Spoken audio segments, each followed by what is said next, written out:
Okay, hello again, everyone. My name is Liz Faust, and today I'm presenting you a brief introduction into the contemporary world of curation, the art world landscape, and how photography as a field and medium fits within these realms and specifically connects with audiences. To begin with, we have to start with some quick background information. When we talk about curation and curating, the first thing that comes to mind is the museum. However, as the field and profession, curating as we think today is actually only a little over 100 years old, much younger than the longer history of what we call the institution, the temple on the hill, known as the museum. To understand this timeline first, we need to actually define the act of curating. In its purest form, curating is simple yet convoluted act of inclusion and exclusion. You cannot include everything and everyone, or else that would just be normal everyday life, and that's impossible to capture everything into one room. You have to exclude things, similar to how a photograph excludes everything outside the frame or the edge of the viewfinder. What differentiates what was done by folks given the job title of curators at the history museums and the curating done today by a broad range of folks is intentionality and a deeper examination of the process before the final result, the exhibition. Previously, looking to the French Salon and Academy in the 1800s, the galleries and museums would arrange art according to their affiliations personally to the artist and the politics of the time, not for their arrangements in relationship to each other. This is an important distinction. The first actual contemporarily curated exhibition is in 1915 at an exhibition called the Last Future Exhibition of Painting 010 in Petrograd, which is now known as St. Petersburg. Each work was selected for what new information or context it was adding into the art historical canon, or rather challenging it. Remember, this is right in the middle of World War I.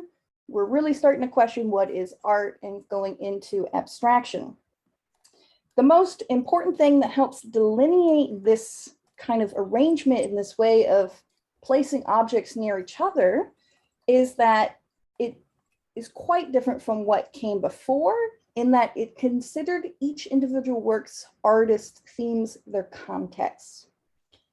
Understanding, exploring, and even affirming or challenging those contexts or narratives is what define contemporary curation. One can actually create an exhibition today without it being fully curated in this sense, much like how someone can paint a house without calling themselves a fine art painter. So with context in mind, let me propose a few questions. We can either pause and talk about them, or we can go on later on. So my first question to you, what is history? And feel free to answer. Who wants to jump in? It depends on someone's point of view. Depends on who you are.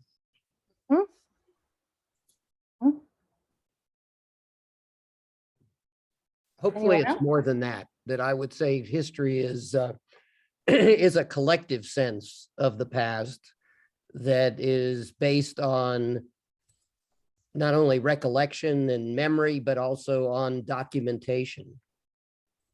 That actually leads directly into my next question. Oh, you're welcome. Who writes history? Say that again. Who writes history? The winners. Whoever's in power. Exactly. Those in power, those who survive, those who are in control. That is who writes history. So once again, what is history? I have a question. I would think that history could be also in the present. When you look at the Black Lives Matter marches, you're creating history right there on the spot. So history doesn't, I don't think history has to be something from the past. It can be happening right at the moment. Yes. This is also true. So with these comments in mind, there's an even bigger question. What is truth?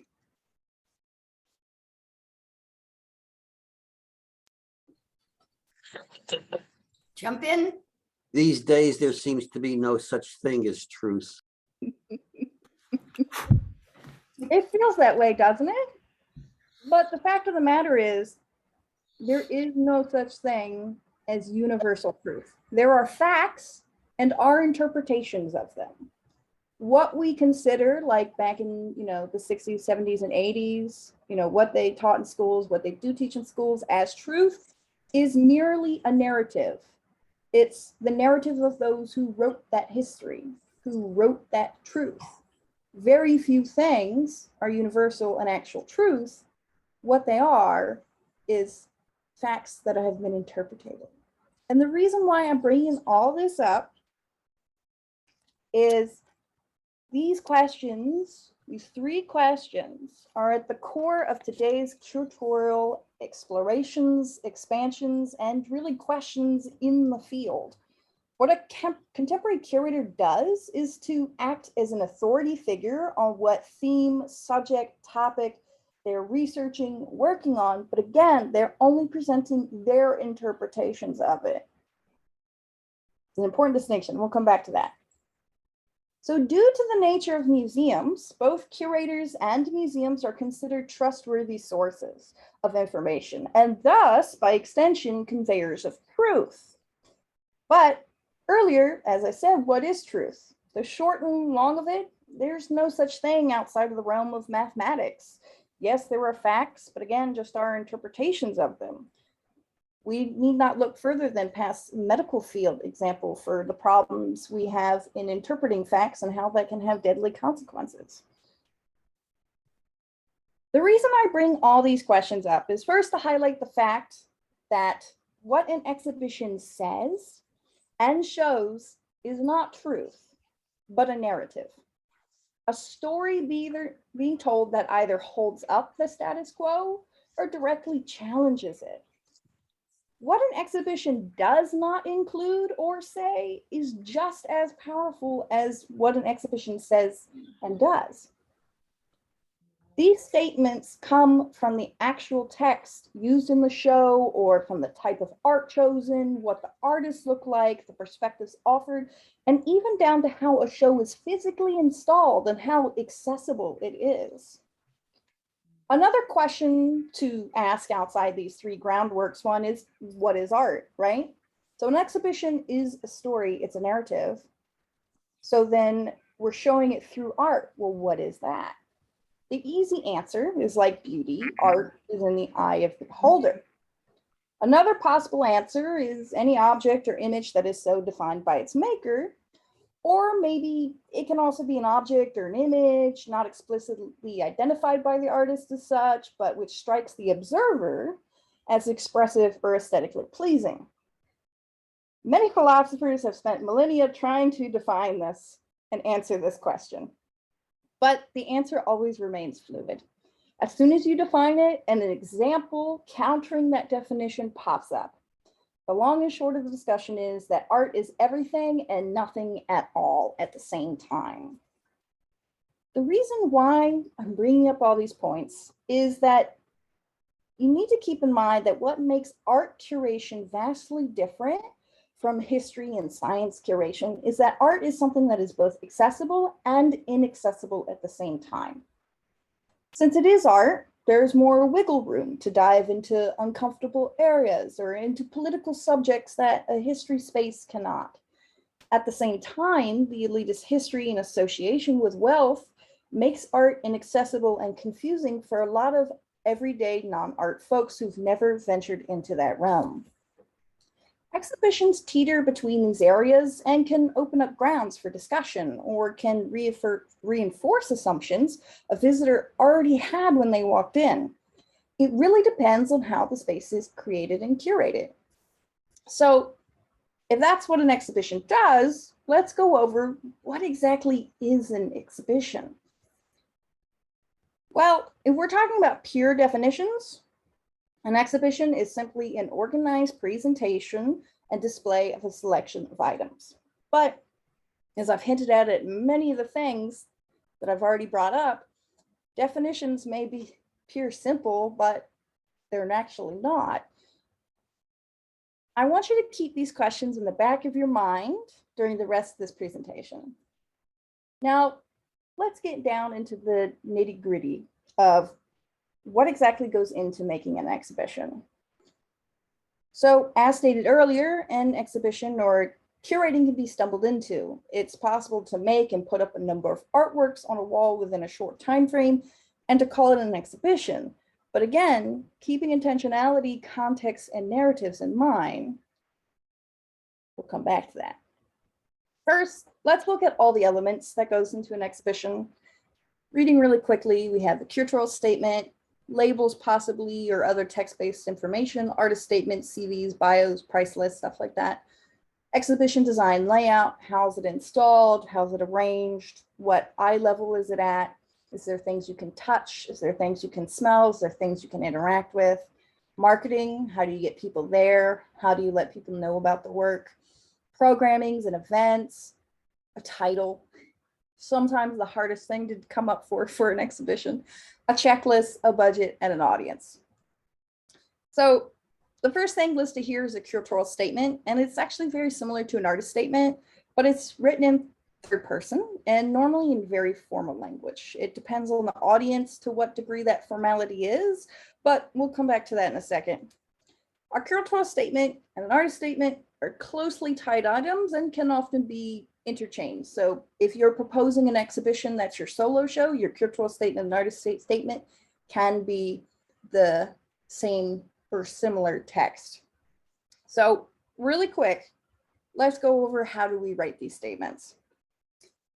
So as I said, curatorial statements and artist statements are very similar.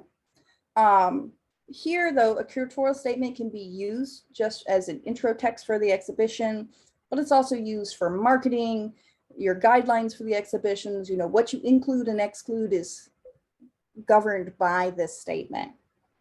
So it consists of who, what, where, when, and why should we care. They're the 5 W's. I'm going to talk about them a lot. Artist statements should also have 4, if not all 5 of these. Sometimes the where, or maybe even the when can be ambiguous, but all 5 generally should be present. So another thing that should be done with these statements is that they should be well written.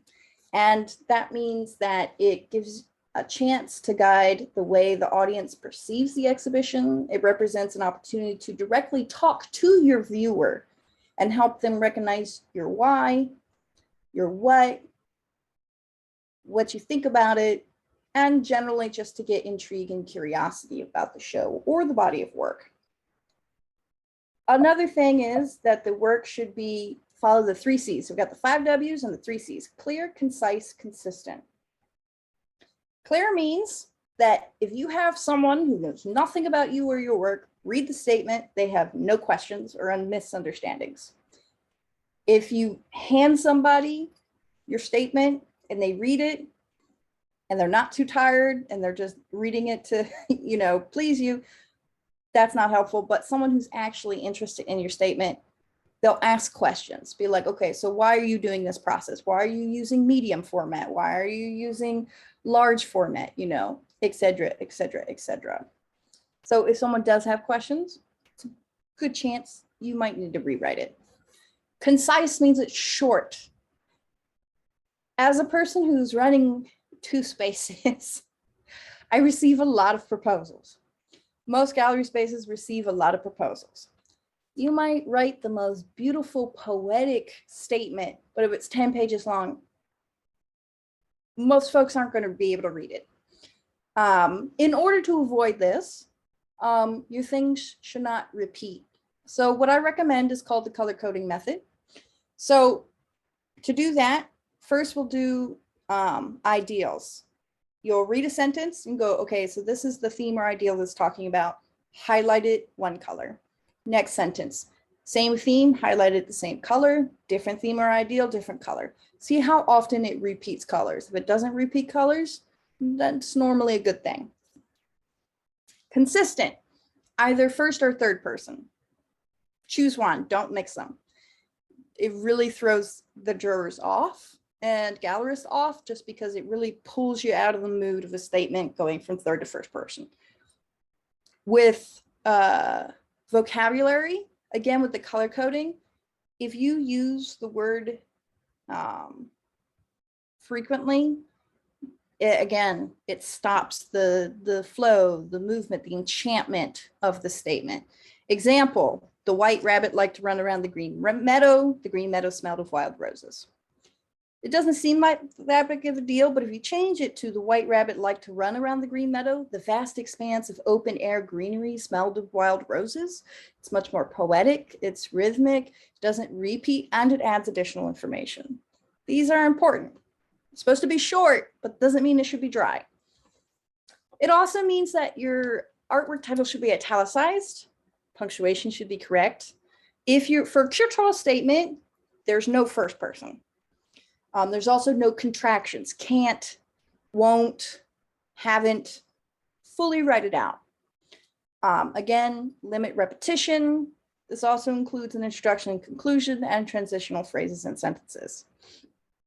It also means that your statement, both your artist statement and curatorial statement, is not something that you write once. You have to keep editing and crafting and smithing it until it's as tight and concise and poetic and kind of enthralling as possible.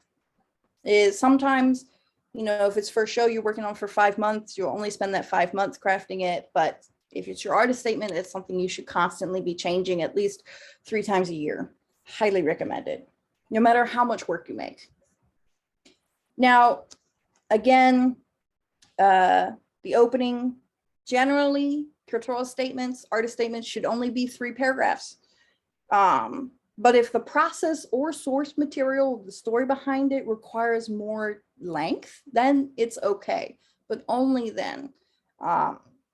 It should be enough to catch my attention to be like, okay, I need to email this person. I need to call this person. I want them in my gallery. And that's a hard, tall order to do. So the middle is where you'll be talking about, your process, what it's about. And your third paragraph, the closing, is also the why. Why should I care? Why should the audience care? Who is it talking to? So if you can answer the 5 W's I mentioned earlier using the 3 C's, your proposal will be strong, but it's never a guarantee to get you a show. You need to do your research on the space you're proposing to and see if you and the work are a fit. I've received some of the most beautiful proposals that I wished I could have shown in my gallery, but because of space limitations, they wanted to bring actual dirt and plants into the gallery space, which the insurance would not allow, and some other factors.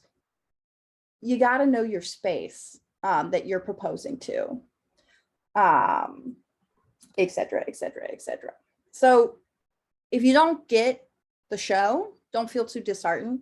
It could also just simply be that there's an even stronger proposal that fits what the jurors are interested in right now that submitted at the same time. Doesn't mean that your work isn't good necessarily.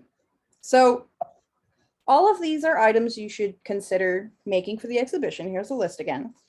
Now, you'll notice at the very end that I've written audience. And it is one of the normally the last items considered, not only for spaces and curators, but also for artists, if considered at all. If I were to ask you who your audience was, would you be able to answer? Who are they? What do they look like? Where do they work? What ideals do they support or oppose?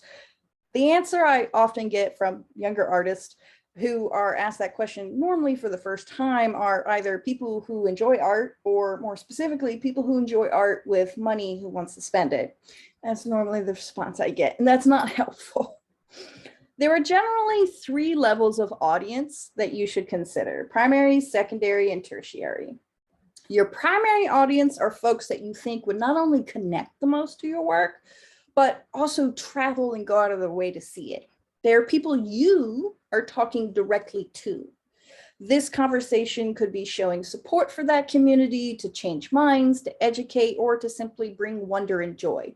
Who would get that? What do they look like? Where are they from? How old are they, etc.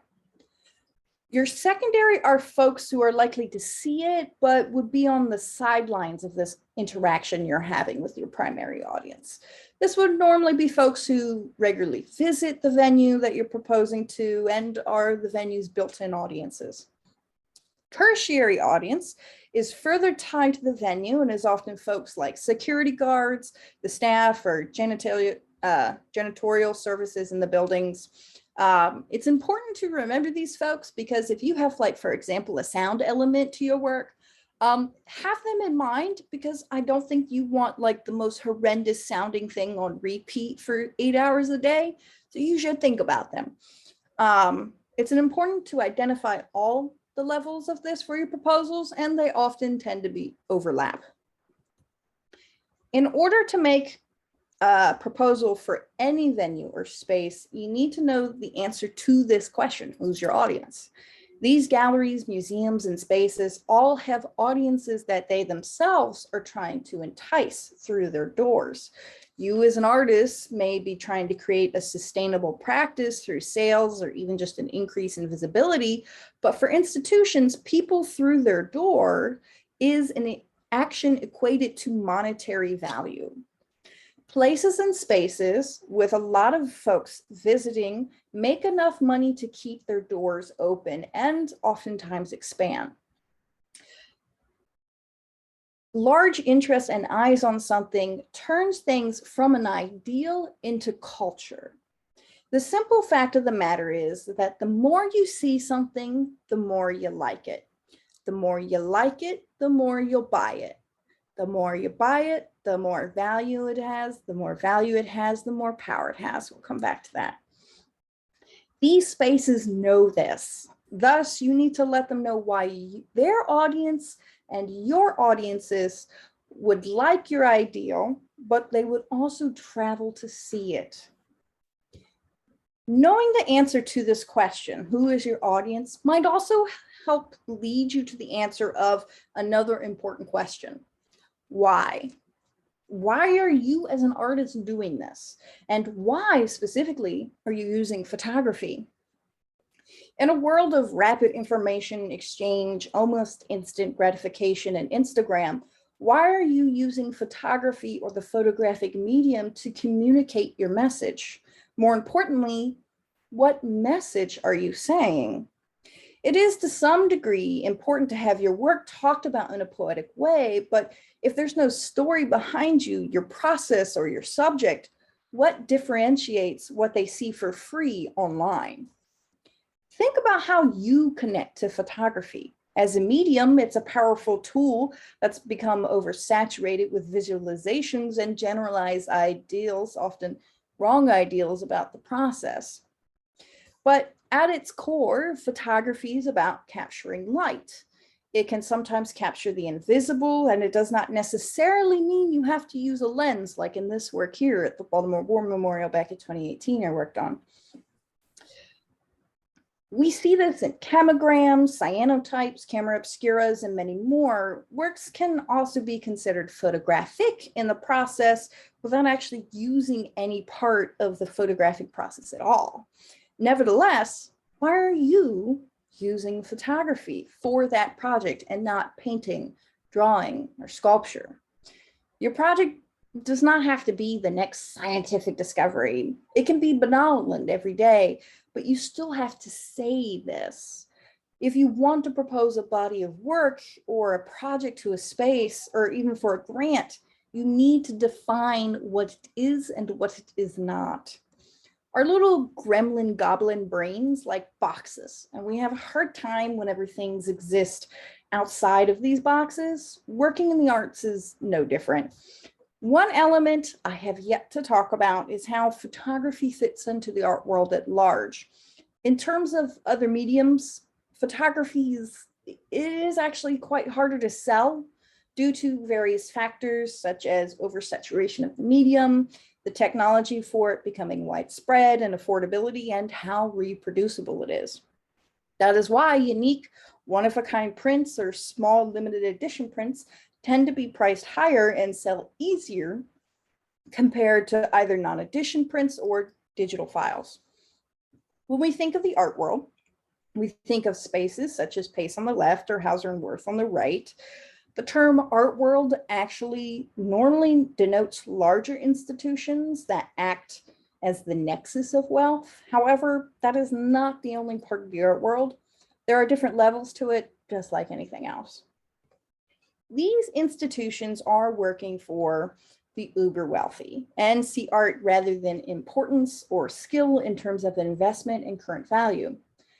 They are the trendsetters and have the power and authority to establish these decisions. What they show are no longer just within the realm of art, but within culture itself. The more you see something, the more you like it. The more you like it, the more you'll buy it. The more you like it, the more value and the more power it has. The level of that part of the art world is highly gated and guarded because power and value is only possible through scarcity. This ideal of scarcity being a necessary component to value and power is a capitalist structure and ideology that permeates every level of our society here in the United States. The art world is not immune to that, and in fact has embraced that. There are specific artists, however, who make work about this. A famous example is Felix Gonzalez Torres pieces, who make stacks of photocopies of his photographs that could be taken by anyone for free. So while you may have an ingenious project or the most beautiful image, if it's not tying context and narratives together with visibility and a promise to draw people in, you're going to have a harder time. It's similar to the age-old question: if a tree falls in the middle of the forest, does it make a sound? Now, let's turn back to the proposal itself. We've talked about the statement, who's your audience, what your project is about and why it's important to them and why you use photography. There are a few things to consider when proposing specifically to a space, such as cover letter, online presence, exhibition design, and programming and events. These 4 items take a very basic introductory proposal to the next level. One necessary thing to include is a cover letter. Most of you guys probably remember those days. Here are some other reasons, just a refresher. The cover letter now is basically what you write in an email. It's not normally a separate document anymore. It's actually in the body of the email that you're sending to somebody. And most places won't accept physical copies of applications. So that's normally where this goes. And that's really your first time that you have to convince somebody to open up your file. So that is something you should pay attention to. Really quick, if anyone needs a refresher, this is how you do it. I'm not going to go over this. Very similar to curatorial statement: intro, why, thank you, good day. Now, the other thing you have to have in today's art world is an online presence. It's vital that you have this with good documentation of the work. To not have a digital presence makes it difficult for curators to find you and to share your work. The online site does not have to be public. It could be password protected, but it needs to be organized, clean, and focused. These can just be digital images, but I would highly recommend you include installation shots like the one seen here with the work printed and framed. If you're proposing a show to a venue and they're straight photographs and not sculptural installations, they should be framed. Frames help protect the work for insurance reasons, but they also help elevate the photograph to the realm of the art world, well beyond everyone's everyday experience of what they see on the computer and on their phones. While there are plenty of artists working on breaking the frame, that is their intent. It's not just because of cost restrictions. If there is no conceptual meaning behind the lack of a frame, it needs to be framed. Almost no professional spaces will hang something without one, mine included. Frames are deeply tied and embedded with the ideals of value, preciousness, and help separates, once again, what we see online to in person. The last two items, exhibition designs and event programming, are two additional items for exhibition proposals, two specific spaces that you know the layout of. Oftentimes the floor plans of spaces are not publicly accessible, but you can still make an estimate based off the photos. This is a floor layout I did in my gallery for Catalyst Contemporary show opening up at the end of next month. And it's a free program called SketchUp. It's free, it's online, it's pretty easy to learn. You can go as extensive as this, or you could just take a photo of the space, throw it into Photoshop your image on the wall at what size you're proposing. Simple as that. But what order are they going in? What height are you thinking about? Similar to how like a photo book, right? The same considerations need to be made for exhibition design. Additionally, as I said, how will the exhibition be accessible?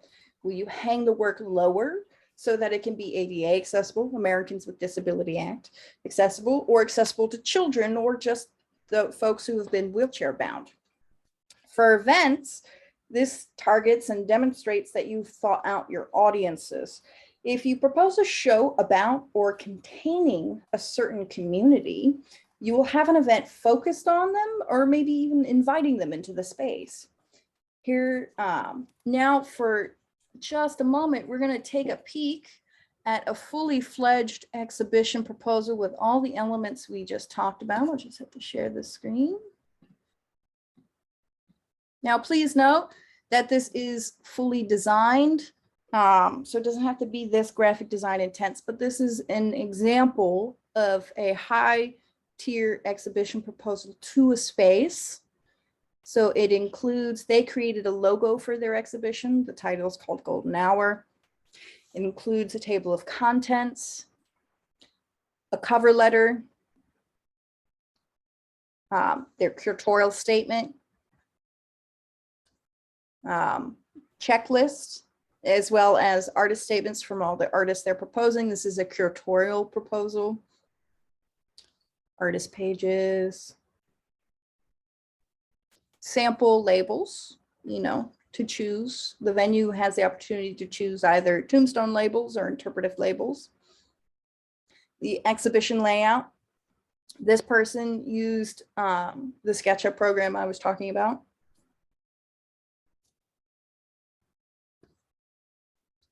Describe the programming, you know, either in person or over Zoom, what it is, who it's targeting, a sample press release,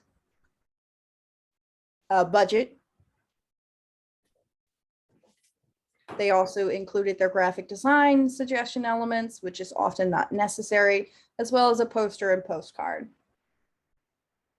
So that is a very brief sample.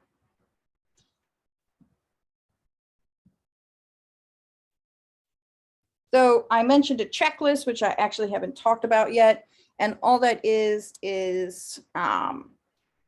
much like a cover letter, its purpose is to be able to see everything all at once really quick and get a sense of how much work, sizes of the work, how they look together, et cetera, et cetera, et cetera. And another thing we talked about was the budget. Some spaces will require you to submit a budget and some won't. A lot of open calls will. The main things for budgets that you need to keep in mind is paying your artist, paying for workshop or events, shipping, and even perhaps just paying for the framing of your work. Some proposals can be a light version of what you just showed, you know, minus the graphic design, minus kind of poster, postcard elements, et cetera, et cetera. But what we talked about earlier, the cogs of an exhibition, those should mostly be included. And here's a sample. You can do it simply in Excel. You can reach out to what we call cold calls, which is where you look up a gallery, compose something like this, and then email it to them. I would say if you have something like what I just showed you, it works between 30 and 40% of the time. Overall, this presentation is very introductory and brief into some of the deeper topics. We looked at questions such as, culture, art, value, what is truth and narrative that you're saying. As I stated at the beginning of this lecture, curating is simple yet convoluted. What's most important for any proposal is how you answer the questions that may come up before they can even be asked. So once again, thank you very much for letting me share all this information with you today. And please let me know if you have any questions. Well, Liz, we have a lot of questions. Thank you so much. As I said, it was going to be informative, interesting, and illuminating, and it sure was. We have quite a few questions, and I'm hopeful they're in the chat. I'm hopeful that people will ask the questions. I'd like to open it up so everybody can turn on their audio and video and ask the questions. I do know that one of the first questions was from, I forget, was it Gary? Was it Gary? Rich. Rich, thank you, Rich. I'm sorry. Yours was a great question about social media. So can you ask it? Rich? Have you got your... Why don't you just read it? Oh, okay, good. I will. So Liz, Rich, his question is, about social media and how social media has impacted, if it has impacted both curation and the teaching of curation, given that social media is really uncurated. So anyway, great question, Rich. Thank you. The short and long of it is yes, absolutely. I would say that social media and the internet has made curation as a field more accessible, but there is no central authority to contemporary curation. It's kind of the Wild West. So anyone could wake up one morning, put up a website and say, I am a curator, and not know what they're doing at all. In fact, most contemporary curators don't know what they're doing. I mean, even traditionally, historically trained curators just kind of stumbled into that. They were historians who then were told to convince their audience of the museum that their objects were important and why they should get money. And then that turned into curation. Their narrative is like, please give us money and support so that way we can save this objects and this history and this heritage. So the natural course of curation is stumbling into things, and social media has only accelerated that. One of the common contentions in my classrooms, because I teach curation specifically in museum studies, is the students complain about how everything is curated now. Spotify music is curated, fashion is curated, house paint colors are curated. So when they say they're a curator, people are like, oh, so you make Spotify playlists? And they're like, no, no, that's not what I do. So it's really muddied the water of defining what curation is, which is why I'm saying that I'm defining that curation is kind of the examination and deployment of context narratives, which differentiates from all the other online curation that's happening. Did that answer your question? Yes, in part, but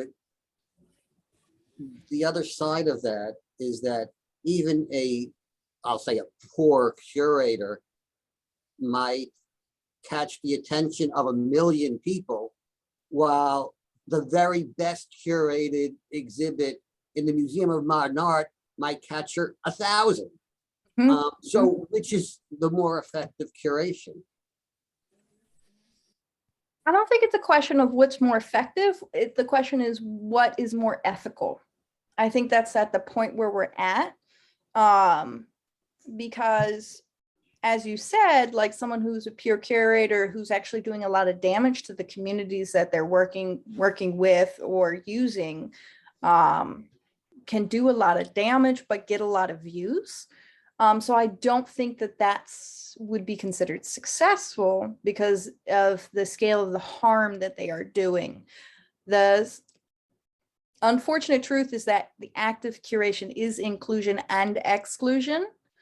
And that act of exclusion always has a harmful impact on someone.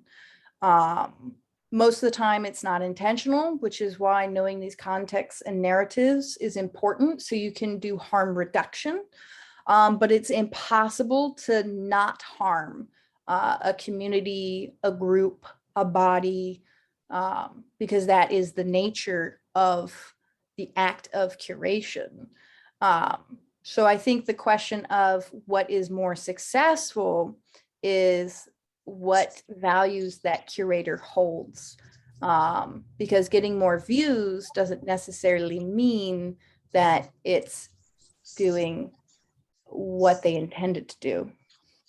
I would agree with that conclusory statement, but I'm not sure about the harm aspect.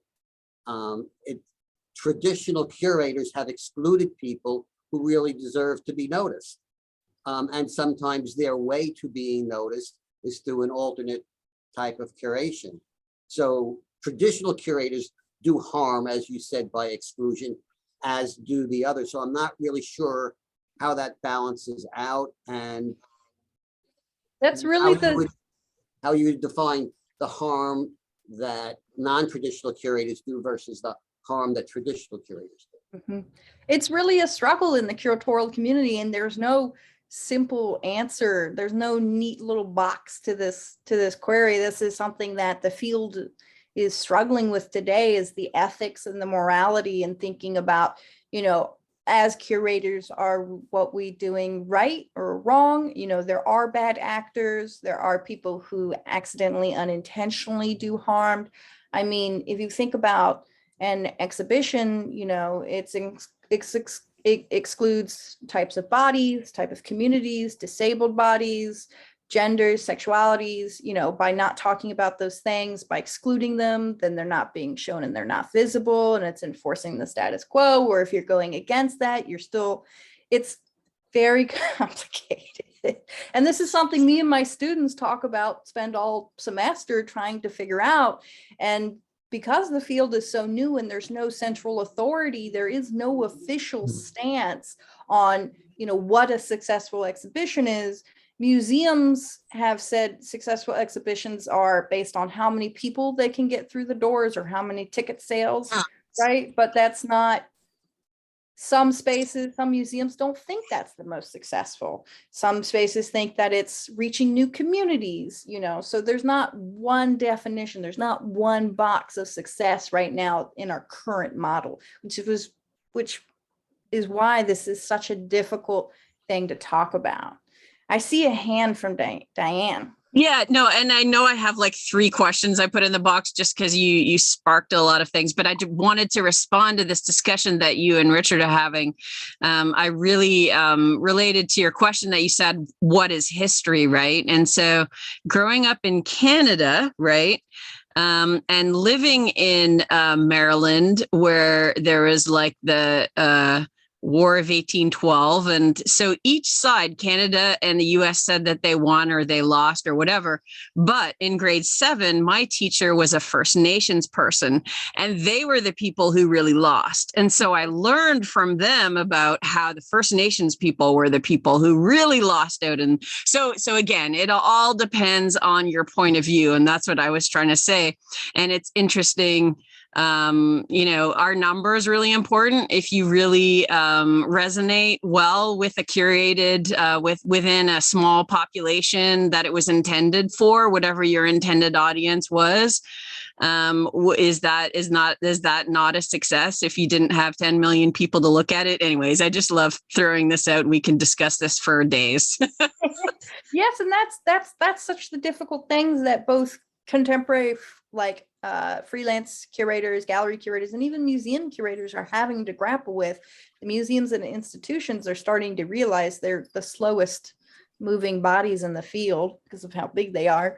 But that is a big question of, well, what is a successful exhibition? And everyone has a different answer to that, which is why what is success is a difficult question. I do notice, Suku, do you want to ask your question? Sure. I think, Good. am I on? Yes, I am on.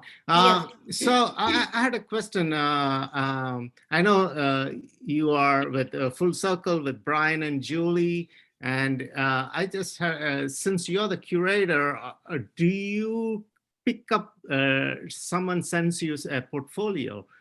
Are you the one making decision, or you put your heads together to come up with that decision? So for the way Full Circle works is I'm the first line of defense. I'm the first person who sees it, and then I forward it on to Brian and Julie, and really they're my bosses. And so they get the final say. More specifically at Full Circle, at Catalyst Contemporary or other space, I have more freedom because it's just me working and running everything. So both spaces work differently. When I was at the Smithsonian American History Museum, that was extremely different. That was, you just were given an assignment and you worked on it. Even the top curators didn't have too much flexibility in what they're choosing. It really was the board that was making those decisions. And the, really Congress, that's why I left, because dealing with Congress, they were our bosses, was a nightmare. And I was like, I'm going back to grad school after dealing with you. So I'm going to stay away from history curation. I'm going to art curation. I can't deal with you anymore. Oh, Then lastly, what's the best exhibit you think you curated, and what you're excited about coming up in the future? Well, I would say my two, because the question is like, what is success to me? I would say my two, because they're tied. One, the gun show, which was my MFA thesis, I think was mostly successful because I traveled it to 20 different locations and had a film made about it. I worked with David Hess, who's a local artist, and we traveled the gun show. It was about gun violence. We went to Memphis, we went to New York, we went to Raleigh, we went to DC, we went to an actual gun show, we went here in Baltimore. Traveled all over the country with this art, and like just literally filmed talking with people about guns and gun violence. We didn't tell them if we're pro or against. We were just gathering these conversations and literally talking to people on the street who saw these mock guns on the ground and asked them to pick them up. So to me, that was successful. The fact that I literally directly connected with these audiences, all different types of audiences. And my other successful exhibition, in my opinion, was my Apex Art exhibition up in New York, which took third generation hibakushas, which are atomic bomb victims, and third generation children of the scientists who developed the bomb, and got them together in a room and really talked about reconciliation, where we are now, how do we move beyond that? So for me, like, as Sandy said, I really like facing controversial topics. And so it's for those reasons, for getting these two groups who were opposing forces into the same room, that to me was very successful. And it was during, the gallery had this was in 2020, with the shutdown. So not very many people got to physically go see the show. But for me, I was like, this is a successful exhibition. And then what I'm excited about coming up, we have our next show at Catalyst is an artist named James Von Miner, and he's been working for like decades. And the best way I can describe it, it's very fun, is if a physicist broke into your dad's garage. That's the aesthetic. And it's very different from what I normally work with. And he's a printmaker, he draws, he does these multimedia sculptures, constructions. I'm kind of excited. And then the group photo figurative summer show in Catalyst, we're still figuring out, but it'll be the first photo show we have at that gallery. So I'm excited for that. Okay, thank you very much. Of course. Great presentation. Thank you. Thank you. I'm intrigued. Go ahead. Okay, Diane. I'm sorry. No, go ahead. I'm just sitting here. No, I'm just intrigued how you were saying that the photography has almost become mundane now. I'm just wondering where you were talking about multimedia. Is that how people make it exciting now, or I feel a little dissed about that. That the photo is now so lowly because everybody can take one. Actually, Apparently. I found that the trend is that more photographers are going analog. It really is going back to analog practices. That seems to be kind of what the art world and the capitalist art world side is excited about, because they are unique objects. So their value can be larger because they're not easily reproduced. So like chemograms, cyanotypes are really big. Chromogenic C prints are also really big. Cameraless photography, camera obscuras are also coming back. So I find that a lot more people are turning from digital photography to analog photography, including film. So that seems to be the direction that a lot of the art world is shifting, is to unique objects and one of a kind in the photography world. Well, that kind of leads me in a question I had put in the chat room. This is Kenny.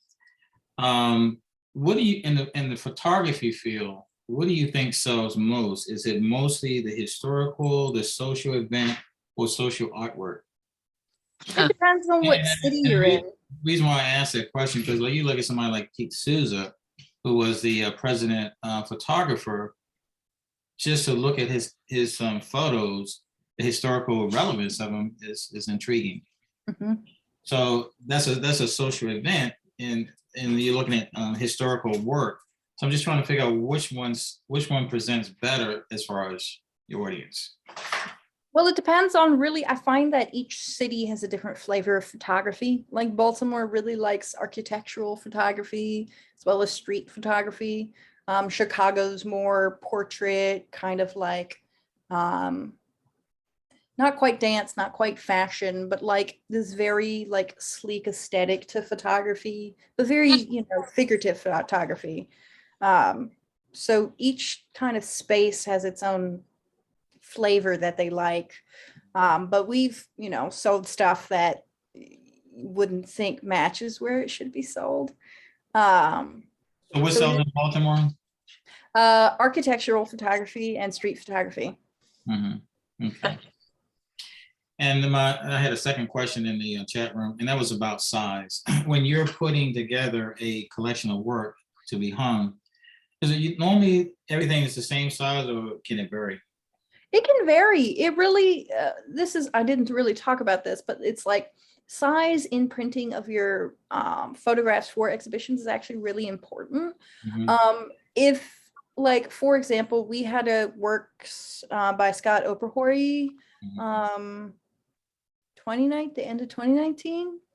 Yeah, where they were still lives, and we printed them 40 by 40 inches.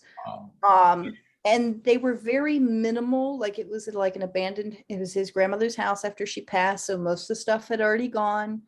And it was really quiet, but we printed it that size so that way you could step into the space, right? The larger a photograph, the more you can physically enter and feel like you're in that environment. But for our contact print show, we had John Joyce's work from Philly, where he had these contact prints, which were really tiny, and it really required you to get really close to them in order to see them.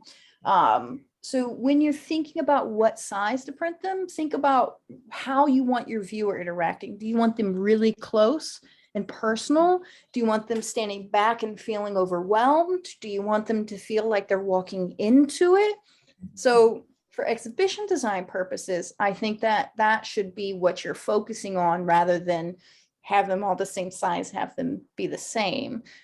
Because you can have street photography from the same day in the same event, but some photographs you want people to look from afar or get really close and personal with them. Okay. I was wondering, because you were talking about like wall sizes and having to measure the walls. And I, just want to know if basically if should it be the same size of what you just said. And actually your information was very insightful. I appreciate that. Thank you. And jumping off of that, are there situations where the artist's statement and plans is at odds with the curator's statement and plans? And is there a meeting in the middle, and or do you display it anyways, going against what the artist wishes? Of course they sign off, but I just find that interesting. And or does the artist embrace your new twist on their work? Great question. It really depends on the curator. Each curator has its own. I know curators that will bulldoze every artist they've ever worked with.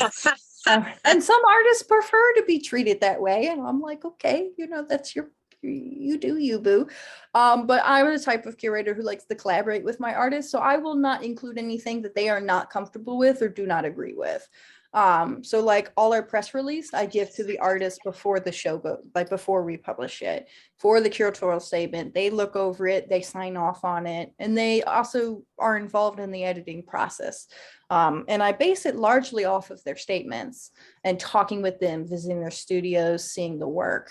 So for me, it's more of a collaborative process. So I've hopefully, no one's ever told me that I've included something that they didn't like. Great. I have a question, Liz. At your next show, whenever you're having your next show, is it possible for you to give us a talk about why you chose the pictures before or on the day of the opening or on a specific day? You call the club members there, you can explain to them why you chose these and images and what makes you feel this is a good project to be in the gallery. Definitely. We do, it's perfectly happy to do a physical tour, but we also do 3D scans like Google Maps of our exhibition. So if we need to do it online, I can also do it that way, and we can move the 3D space and see the images as well. As you talk, correct? Yes. Okay, that'll be great.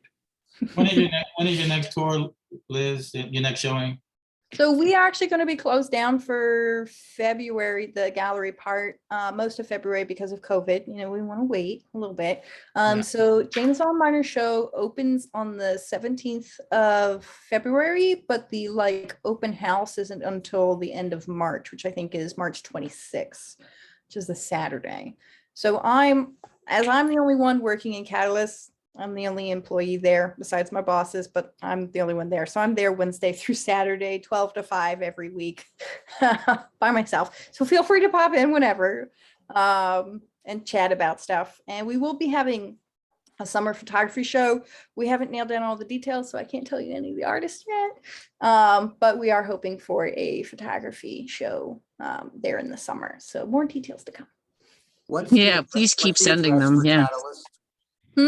What's the address for Catalyst? It is 523 North Charles Street. We are directly below Grimaldis Gallery in Mount Vernon. Thank you. So that kind of jumps off into the other question that I had was in proposals. Should proposals, due to this COVID, is it open? Is it not? Do you have to close? In the proposal that you showed, it didn't have the potential hybrid or fully virtual element to it.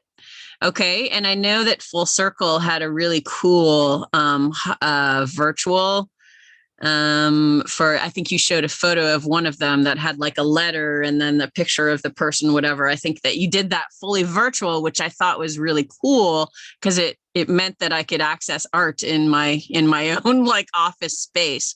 But do you require that now from artists to have virtual, or is that just something that you do? That's something that we do.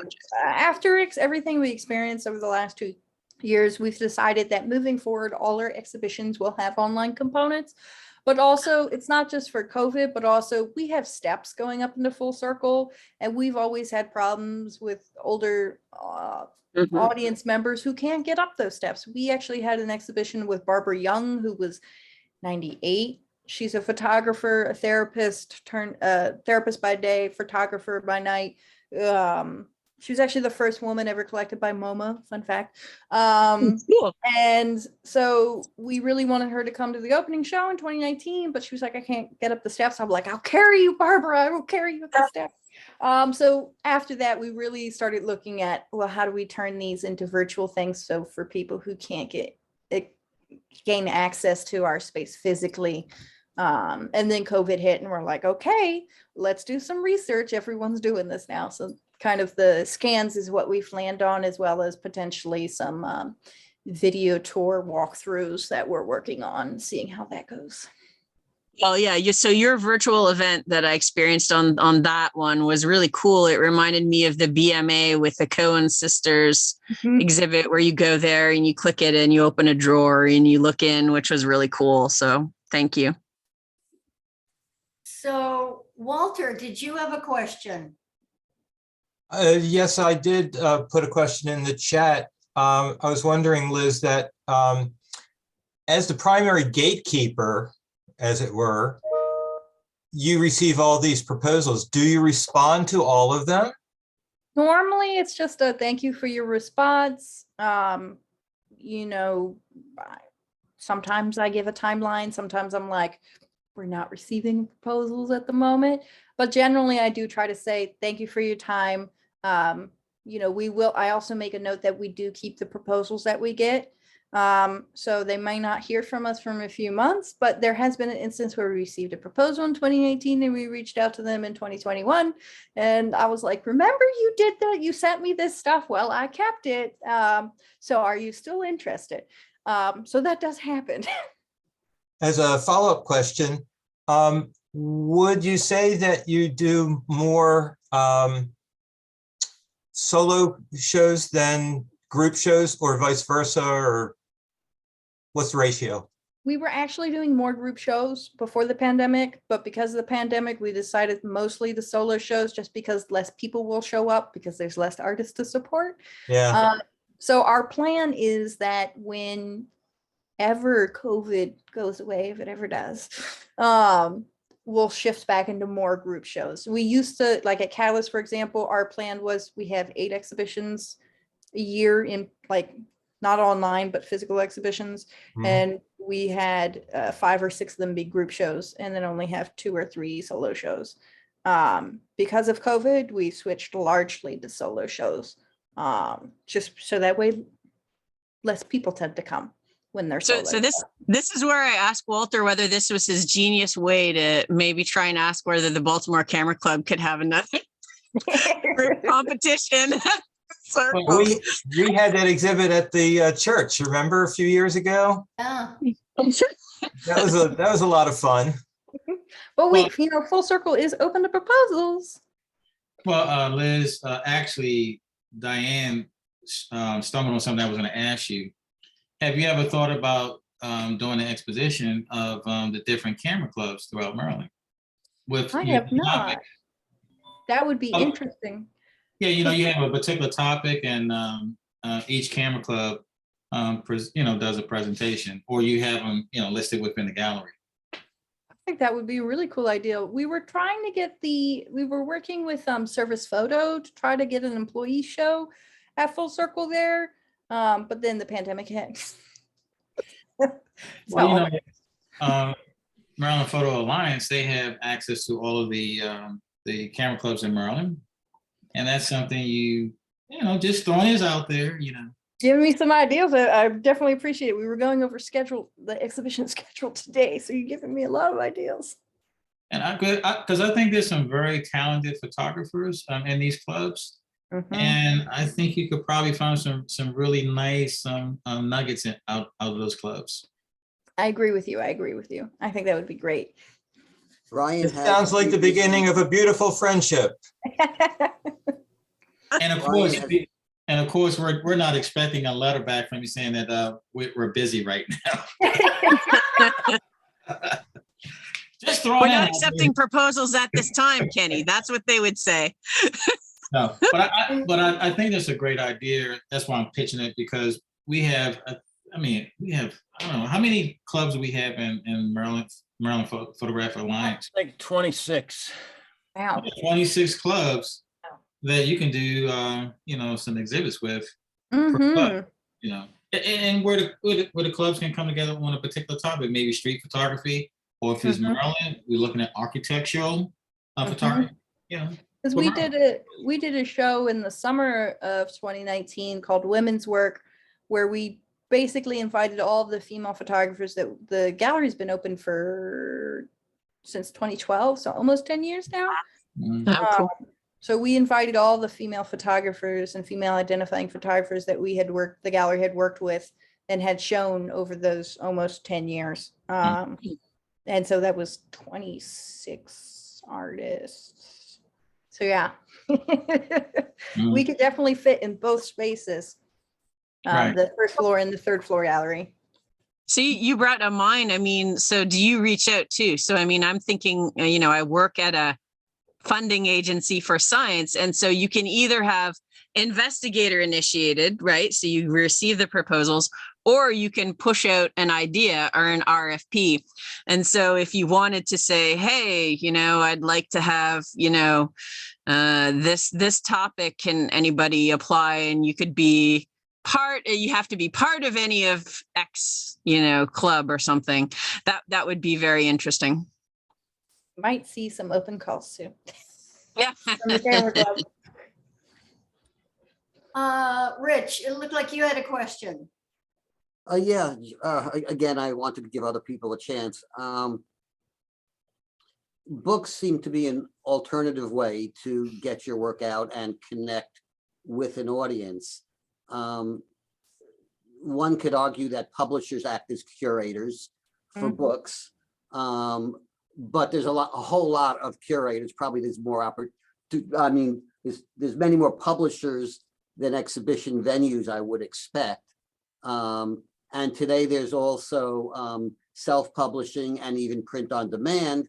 How would you compare for the photographer the idea of, and also, of course, you can have an exhibit and a book, but if you were to compare books to exhibits, for the value return to the photographer, how would you weight those two? The answer you're gonna hate depends. It depends on what you as an artist, your goal is.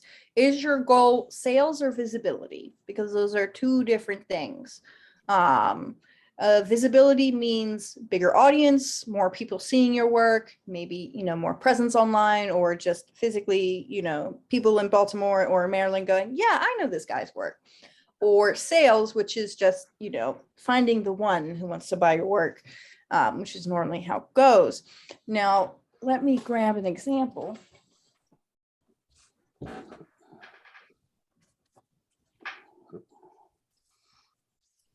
So I find, as a curator with some spaces, that if I receive something like this, it provides a lot more information. This is just done on Blurb, which is a print on demand site. It has statements, it has their bio, it's nicely designed, it looks nice. This I can take with me. When we went to Art Miami, we brought our catalogs. We showed it to Pete. This is one of our artists from the gallery. We could talk about the work, we can show it. The shelf life on this is a lot longer. Now, exhibitions are more for your CV. And in order to get into bigger spaces, bigger residencies, bigger shows, you have to have a longer CV. So in order to get exhibitions, you need to have exhibitions. And in order to, make sales, you have to enchant people. So I'm not sure if that answers your question, but those are kind of the two. Exhibitions have an easier time capturing people you don't intentionally target, while catalogs is easier to capture people who you're targeting. Thank you. That was helpful. And plus, I'm sorry. I was intrigued by what you said about that if you want to sell your work, you have to enchant, which boils down to, you have to sell your work. And I think for a lot of us as artists, we really would wish for that ideal that the work sells itself, right? I mean, if the work did sell itself, there would be no galleries. Oh, no, people would just be flooding in. Well, isn't it all about the artist trying to find the unicorn? Mhm. Absolutely love. And so does that mean that you are the date.com moderator Matchmaker. to try and find the unicorn for the artist? That generally tends to happen. What I found is that actually, with Catalyst and our space, we are trying to do that, but I find that the design firms have an easier time of doing that. Just because it's like, there's only one purpose for a design firm, which is to get work designed, a space. So when a client goes to them, that's what they expect. Well, when you go into a gallery, even though we're a commercial gallery, people are there most of the time just to see art, not to buy it. So yeah. Okay, let's see. Does anybody else have questions? It's a design firm. What do you mean by that? Sorry. Design firms are basically interior designs. I would say most of our sales are to design firms who come to us to buy art for their clients. So it's actually not the client using the art, it's someone else buying the art for them. Okay, got it. When you were going through the earlier part of the presentation and about putting together a proposal and so on, it seemed like there's a lot to it. I wonder if some artists need to or prefer to resort to using a third party to help them with that, because it does seem like a daunting task. It does. Another way that this is possible, and this is mostly for like galleries or curators that you have a rapport for existing, is just having a studio visit. A studio visit could basically enchant, and I use enchant a lot because that's really what it's doing. You're enchanting Sounds nicer than sell. people into the ideal that what you're doing, how you're doing it is important, or it can get them something. So a proposal is definitely necessary for a cold call email proposal. But if it is a space you work with, you can just go, hey, I really like your work. I really like space. I think my work would fit well with your audience, your mission, your goals. I wonder if you have time, could you come to my studio and we can talk and share more about it? And then from there, then you would sit down with the curator and actually make basically this proposal that would then turn into an exhibition, because the curator, the organizer, still has to do the exhibition design, still has to make the statement. So it depends on how you're approaching the proposal. Really intriguing and a lot of great information. I just want to thank you. This is the class Yep. I teach at Micah. This is what I teach my students. Liz, Phyllis. I'm sorry. this is a jump off of what Walter was asking. If you're interested in someone's work, do you have templates that you can give the photographer that they need to fill in for your gallery? When I say templates, I'm talking about like a format of we need this, this, or this type. So it normally is like, actually, I've built our contracts to ask for all this information. So let me just open a sample one for you, because seeing it would be the better way of viewing what I'm talking about, because I have the feeling you're going to be receiving a bunch of proposals soon. I'm okay with that. I'm sorry, Walter, they're not accepting applications at this time. But the check's already in the mail. Okay. Phyllis had a question though, so Yeah. after you Well, show that up, I'll I wait just till Liz want to make. I think Liz Okay. wants to show something, then I'll pop in. Okay, so this is the right one. No, this is the wrong one. Sorry, I have a lot of contracts on my computer. Understandably so.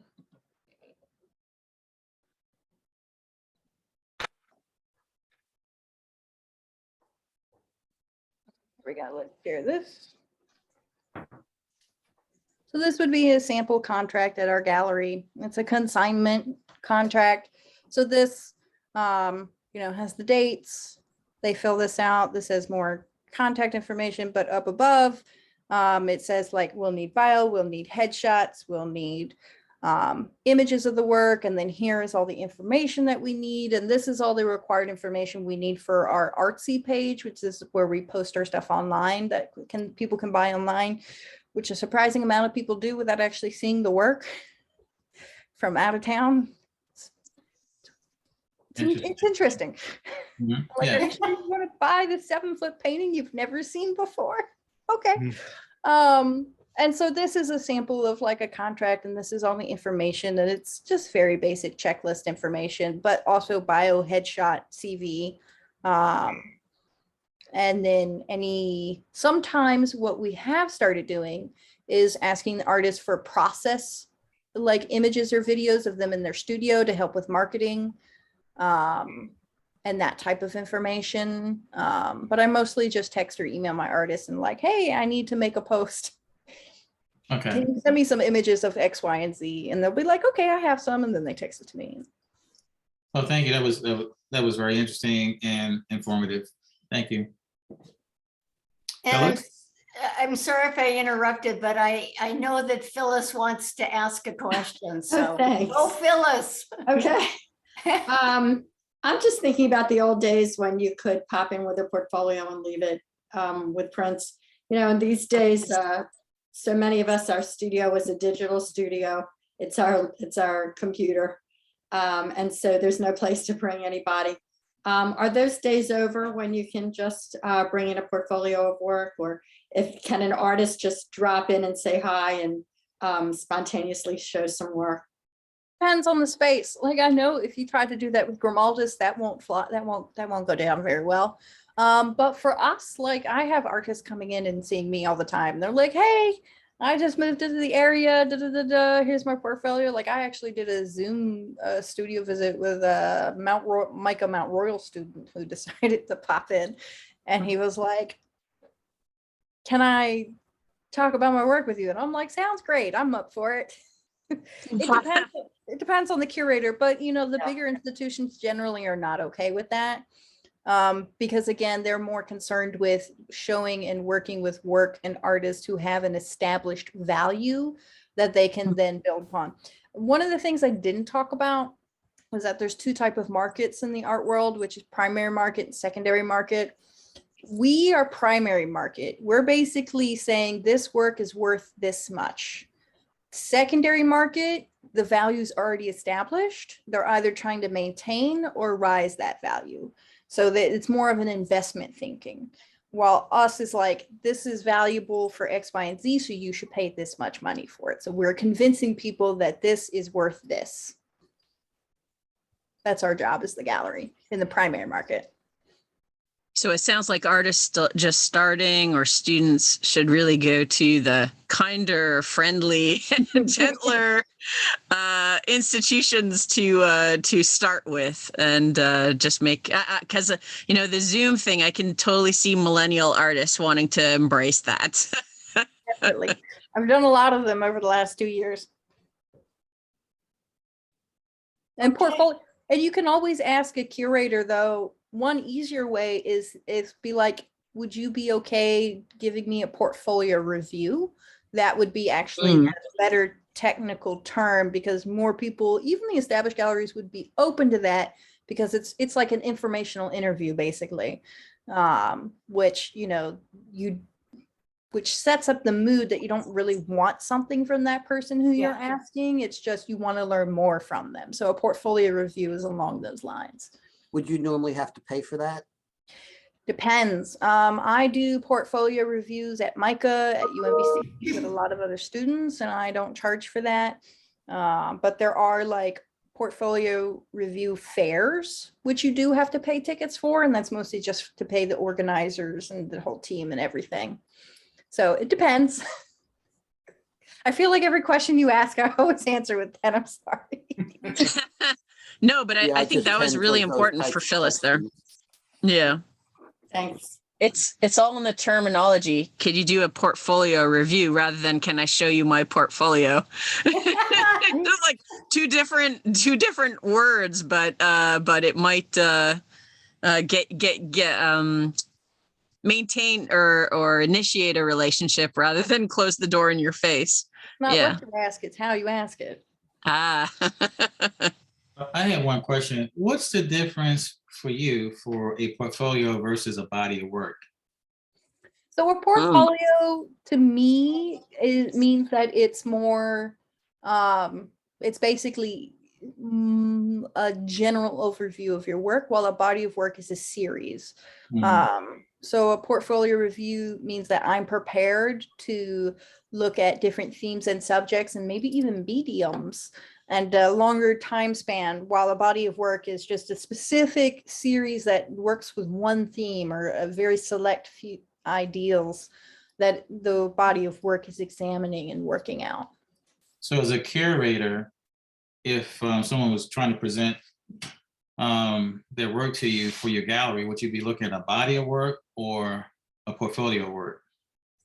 It depends, since we do both consignment and I'm sorry, it depends because we do both consignment representation and full agent representation.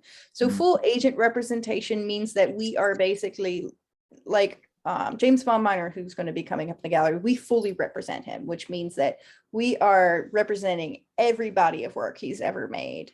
And we're trying to establish his value, his market value, and audience for him, a collector audience for him.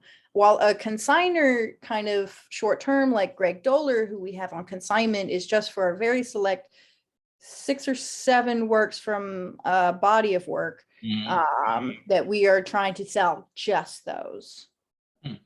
So they require different time and effort. And again, I'm the only person in the gallery, and I'm basically working with 14 artists right now for the Catalyst Gallery, as well as running Full Circle Gallery.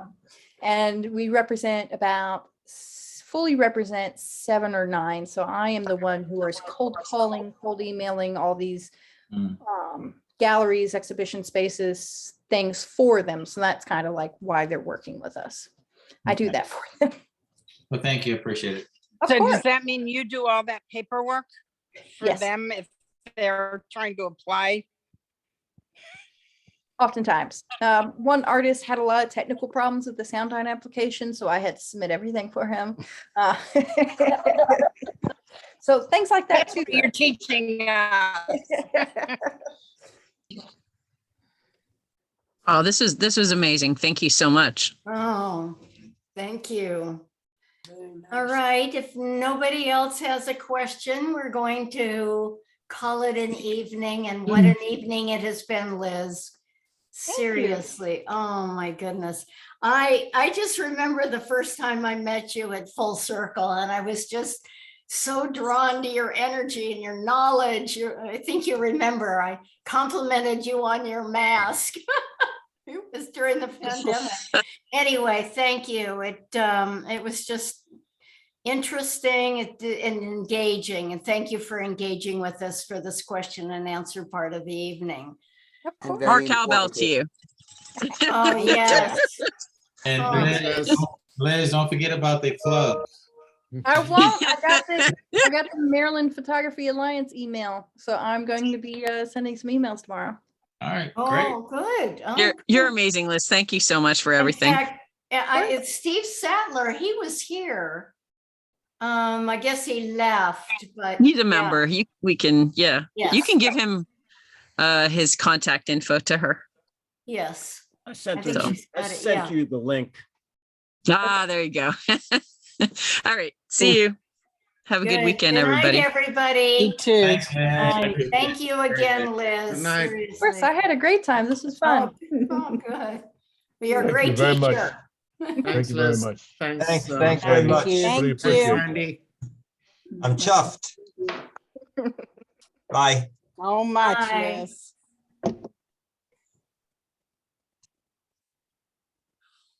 Okay, bye, Liz. Thank you again. You're amazing. Seriously. Of course. Yes. I'll talk to I'll Okay, talk to you yeah, later then. okay, yeah, bye, good night. I'm ending the meeting for all.